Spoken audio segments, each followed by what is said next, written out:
Let's now learn how to make a spinning part in Roblox. Here in my workspace, you see I have a part named green. Just make sure the part is anchored. Now let's go to our service script service. We're gonna add a script. In your script, first declare your part.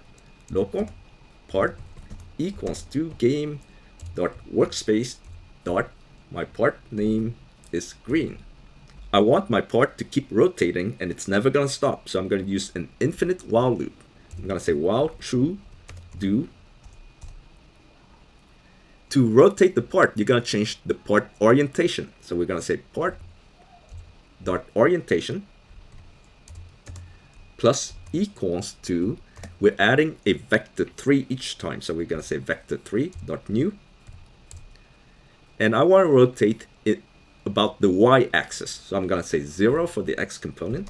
I'm gonna add 10 degrees each time we go through the while loop, and 0 for the z component. Let's put in the task wait to slow down the loop. Very important, remember your part is anchored. Now let's run tests and take a look. And there it goes. That's how you make a spinning part in Roblox.